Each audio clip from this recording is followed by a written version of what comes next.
men's long jump. You can see that the skies look clear in that picture, but believe me, they are threatening. We've got thunderstorms in the background, and here's the three-time gold medalist in the men's long jump, Carl Lewis. No one has ever repeated as Olympic champion except this man, who has done it 3 times. If he makes the team in the long jump and competes and wins the gold medal next month in Atlanta, he will tie Al Order for the distinction of having won 4 gold medals in a single event. This is first jump of the competition. And once again, he's way off from hitting the board. Carl has been in the past so great at hitting the board with about a ½ an inch to spare and getting the maximum out of his total distance. Remember, they measured the jump from the end of the board. He never even hit the board. He gave up 9½ inches to whatever his distance is on this jump, but he looks more confident down the runway. His trajectory off the board is not great, and you never see Carl land like that. So there are still some adjustments to be made on his technique. Currently in 4th place. And the world record holder, Mike Powell, will be up next in the order. 26.2 1/4 for Lewis, and the wind was under the allowable. Now here's another man who's been struggling technically in the event this year. 32-year-old world record holder Mike Powell. You may remember that 5 years ago at World Championships in Tokyo, he set the world record, eclipsing that 23-year-old record of Bob Beeman's, a record that was thought to perhaps be invincible. And Powell did that, beating Lewis and ending Lewis's winning streak of 65 straight over 10 years. But he has really been struggling this last year and a half with injuries. He jumped every meet in 1994, having to beat people on the last jump, and he has been paying the price. Here's his first jump of the competition.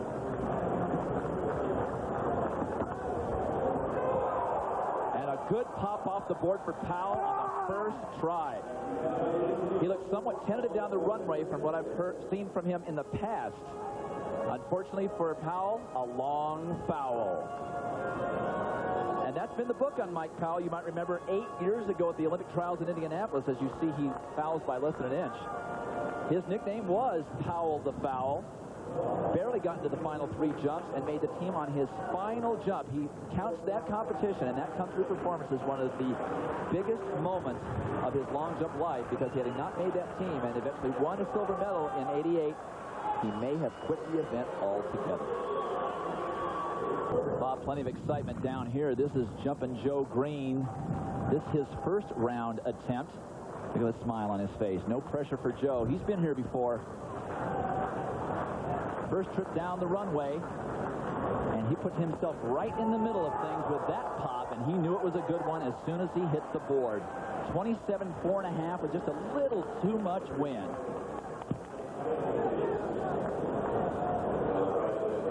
Hits the board nicely there, about 2 inches to spare. And Joe has looked very, very good even through the qualifying. He took just 1 qualifying jump. He did take a little bit of a peek there at the board. That's a no-no. But he took just 1 jump in the qualifying, was confident that it would be far enough. And Joe Greene into the lead early. Before this, his second round jump, still the leader after 1 round. Powell fouled in the first round. Carl Lewis just over 26 feet. And the order goes Joe Greene, then Carl, then Mike Powell. Joe likes being in a position to be able to serve notice as to what he's doing. Went to Ohio State, won a bronze medal at the Olympic Games in Barcelona. And that appears to not be an improvement for Joe. He knew it as soon as he hit the board. A foul for him here. Joe, of course, went to Ohio State University, and his 4 years there tried to break Jesse Owens' school record in the event and was unable to do so. You can see he's about 1 inch over the board there. He did manage to win the NCAA championships in 1989. He's never had a 28-foot jump without wind. He's trying to figure out what his body position was on the run-up. That's right, Joe, you're a little too far forward. That's right. The guy's got to move back on this runway because it is so fast, but they have to also account for the wind. Sometimes it's blowing in their face, sometimes at their back, and Carl is usually a master at that. See there, currently the greatest sprinter amongst these long jumpers. Ran 10:02 in his semifinal of the 100 meters, so he's certainly in good sprint shape. And each trip down the runway, he gets a little bit more knowledge about this fast surface. Just 9 millimeters thick, less than 3/8 of an inch thick is this surface here at Olympic Stadium. Very fast. Carl's had trouble hitting the board here. Didn't hit it once yesterday in the qualifying. Round 2 for Carl Lewis. And he finally hit the board with one. Well, that certainly is an improvement. Everybody reacts. Second round, 27.2 3/4, so that moves him into second place. Joe Greene still leading the competition at this point. And Carl just getting about 2 inches at that board, so add 5 inches to that 27.2 3/4 to get the distance that he's actually traveling. Stepped out a little bit there with the left leg. This is not a great technical effort for Carl. He is normally such a good technician. Fastest man on the runway. Excellent technician. Not the greatest leaping or jumping ability in the field. That would probably go to Powell and Conley. But Lewis, the 3-time gold medalist in the event. So he certainly knows how to peak well. And congratulations there from Joe Greene.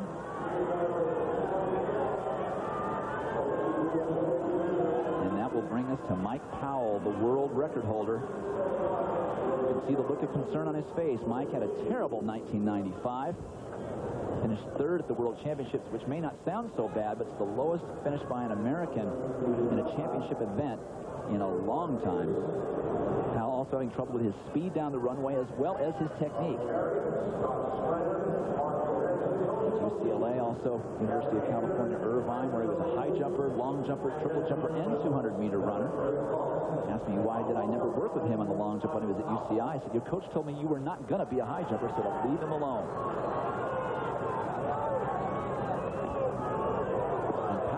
Getting any height off the board at all. Happy just to get a mark, though. You can see it. It's okay. It's not far, but at least I got a mark. 26.4½. The last thing he would have wanted is 2 fouls in the first 3 jumps. And have people starting to call him Powell the foul again. Boy, he almost did foul, though, didn't he? About an inch or an inch and a half to spare there. Powell sort of tentative on the runway here, over preparing for the jump. Arms and legs not as compact as they should be, and a low trajectory off the board. One thing about Mike on that world record jump in Tokyo, he must have cleared 5.5 feet in midair with the vertical he got. Here he's not getting the kind of trajectory I'm used to seeing out of him at all. Obviously this runway and the pressure of this event taking its toll on all the athletes. But Powell, he's got a look of concern on his face. Remember, just 3 spots. There's lots of good jump. Middle of the 3rd round of the men's long jump. This is Joe Greene, the current leader in the event. He took 27.4½, slightly wind-aided on his first attempt. Carl Lewis still in second at 27.2 3/4. Joe Greene, the bronze medalist in Barcelona. He's never jumped over 28 feet without legal or illegal wind. I'd be happy to jump whatever it takes just to make it back to the Olympic Games the 2nd time. I know that Joe can run down the runway faster than that. And frankly, I'm stymied as to why these guys seem to look so tentative. They must be gauging where their steps are as they run down the runway.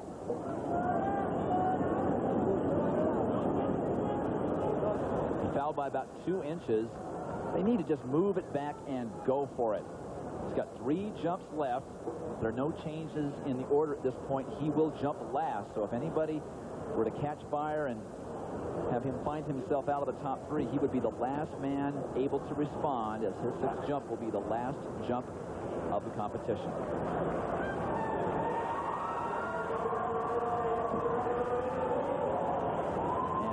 King Carl on the runway, currently in second, but I'm certain that he knows that 27.2 3/4 is probably not far enough to secure a spot on this team, a team that he so desperately wants to be a part of, as we discussed earlier. He wins the gold medal next month in the long jump. Only he and Al Order can claim 4 consecutive gold medals in a single track and field event at the Olympic level. Carl needs to use that tremendous speed that he can generate on the runway. And once again, he really put the hammer down about 5 steps out, which is what you'd like to see. I'm also hopeful that he'll make the long jump, simply because I don't believe he should run the 200 meters. And I think if he makes his team, he will not try to run the 200. Look at 2 inches behind the board, so you need to add 10 inches to whatever his distance is here. And the wind is again blowing in the face, blowing at the back. Very difficult to gauge for these athletes exactly where to put their steps. Now, I can't say it enough. This runway is so very fast. This surface only 9 millimeters thick. And that's just a 26.4.5 jump. Add the 10 inches to that, and he's just about out to where his second round mark is. And a little bit of hailing wind, about 2 miles an hour behind him on that one. So he remains in second place after his third jump. Still has 3 jumps left to go to solidify a spot on this team. Now here's a man who is really going to have to do something in the next few rounds. He's probably jumped far enough to take the final 3 jumps. Powell currently not in the top 4 through 2 rounds, just 26.4.5 in round 2 after a foul in round 1. Powell, of course, the world record holder. He has jumped 29.4.5. Did that 5 years ago at the World Championships in Tokyo. Had some injury problems, had a horrible 1995, finished 3rd at the World Championships, the lowest placing for an American long jumper in a championship event in over 30 years.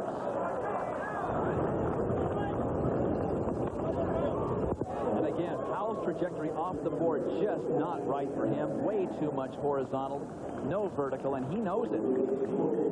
He's got way too much rotation off the board. That's where he feels like he's going to land on his face, so he has a tendency to rotate back with his upper body. Let's take a look and see where his foot placement is. Not as good as in round 2, but he has about half the board there. Let's take a look at his position here.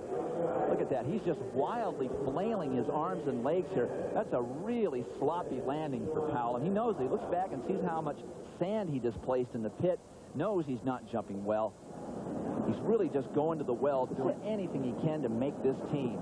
That's the pressure that comes along with jumping in these trials. It's such pressure just to finish in the top 3. 25.10.25 for Powell. Really substandard for him. This is Mike Powell on the runway for his 4th round effort. His best mark so far, 26.4.5. That's certainly not enough to make this team. Now is the time to have a good effort and then still have 2 jumps left. He's looked technically very, very rough on his first 3 trips down the runway.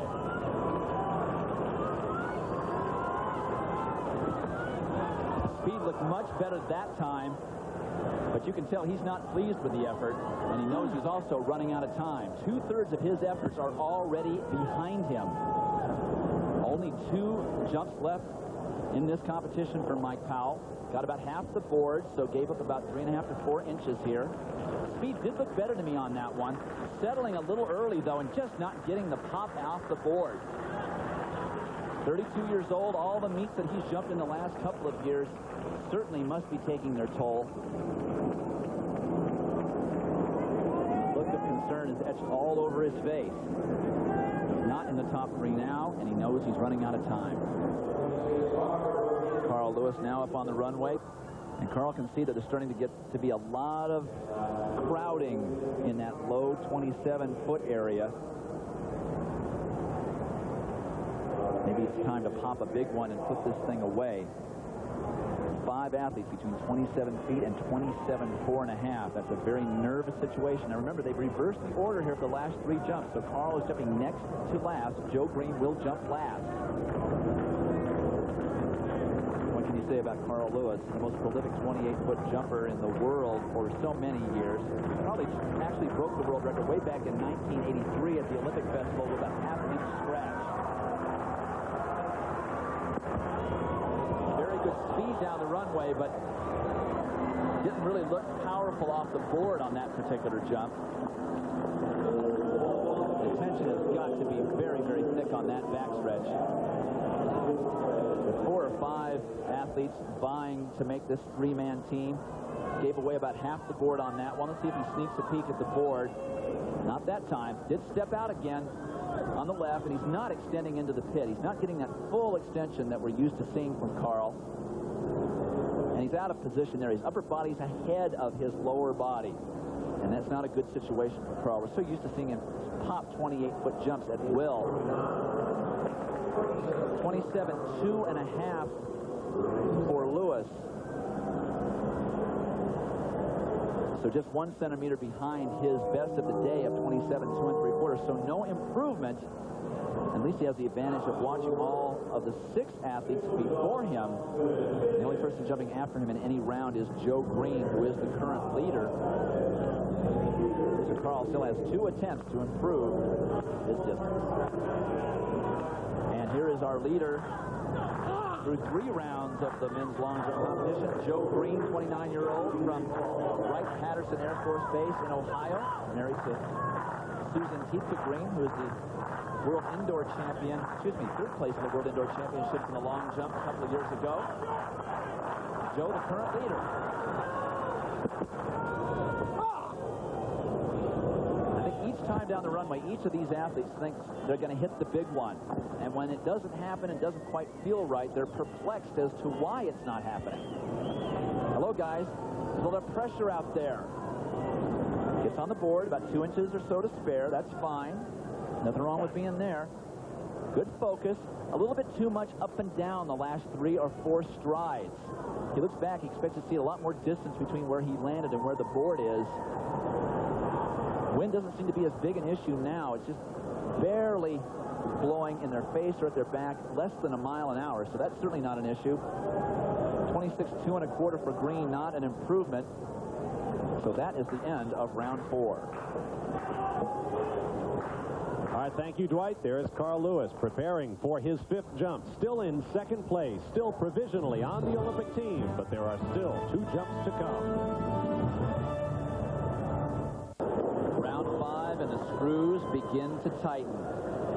Mike Powell has 1/3 of his complement of 6 jumps left. Finds himself in 6th place, 26.4 1/2 being his best result so far. It's a full foot behind the leader and 9 inches off the Olympic team. Twice the silver medalist at the Olympic Games. The world record holder. And how badly he wants that gold medal to complete his career.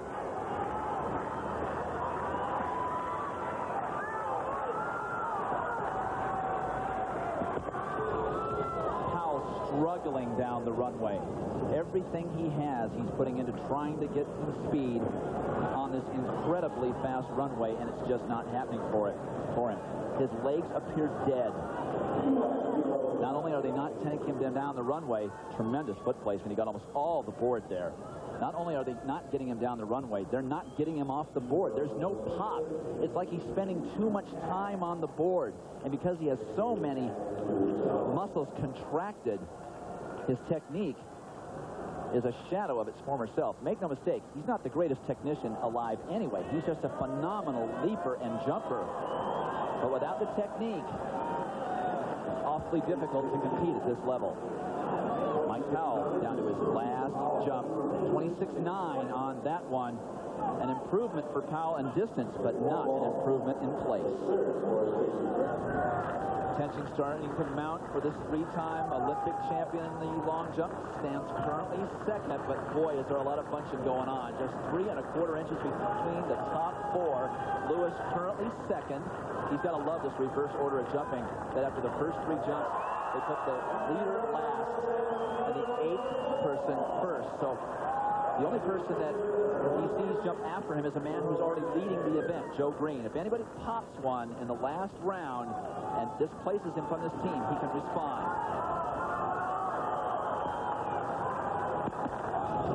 And again, he doesn't hit the board. It's incredible how much adjusting is needed by these athletes between the quickness of the runway and the shifting of the wind. 2 inches, 3 inches behind the board. Remember, that board is 8 inches wide, so whatever he gets on this jump, add 10 or 11 inches to it. He's definitely making this interesting. That was a line drive off the runway. Didn't get very much height, and I'll tell you, hitting the board does help you get the height. That pop that you get from that wood does translate into some vertical leaping off the board, and he didn't get any of that by jumping off the Mondo itself. Really does screw up your entire timing. Just 26.9 for Lewis, so not an improvement. And the wind was just slightly in his face, about 1 mile an hour. So Carl Lewis will watch all the jumpers one more time. He gets to watch Joe twice. Currently second on the Olympic team unless anything changes. But I'll tell you, it's just not secure enough at this point.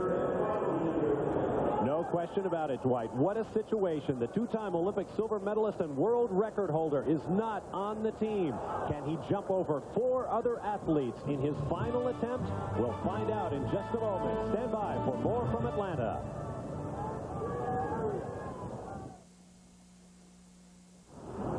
Back in the Olympic Stadium, these are the standings after 5 rounds of the men's long jump final. Just one remaining. Joe Greene, Carl Lewis, and Mike Conley are the team at this moment. But down in place number 6, Mike Powell, the existing world record holder, 4 3/4 inches off the Olympic team. Once again, here's Dwight Stones. Is this a look of confidence, ladies and gentlemen? Mike Powell, the world record holder, twice the Olympic silver medalist. At 32 years of age, he's steering down 125 feet of runway that may be paved to his 3rd Olympic team or one of the biggest failures and disappointments of his athletic career. Critical of Carl Lewis for years of dodging him on the international circuit. He has 1 jump remaining to make the U.S. Olympic team. Powell is jogging down the runway. It's as if this runway is sucking energy out of his legs on every stride. That's the same look he had on his face in Barcelona when he hoped that his final jump was enough to surpass Carl Lewis.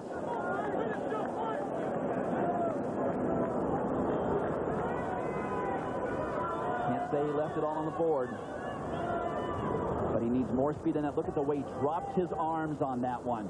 That's why he did hit the board, because he dropped his arms. Otherwise, he would have fouled.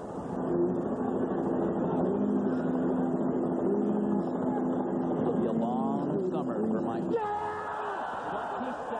6.5 into the lead and on to the Olympic team.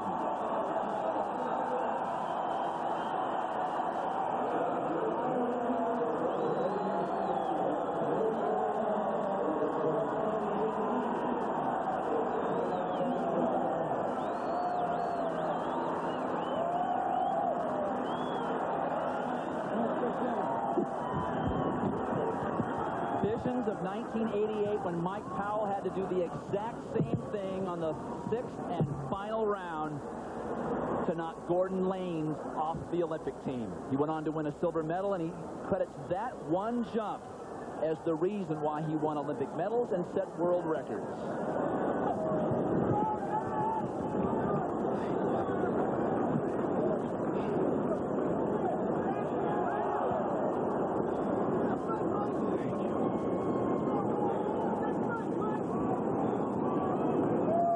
That is not the way to do it. Carl Lewis, his 6th and final jump, currently stands 3rd in the competition. He's on the team because only Joe Greene jumps after him, and Joe Greene's already ahead of him. So worst case scenario, Carl Lewis is 3rd in the long jump and therefore will compete in his 4th Olympic long jump.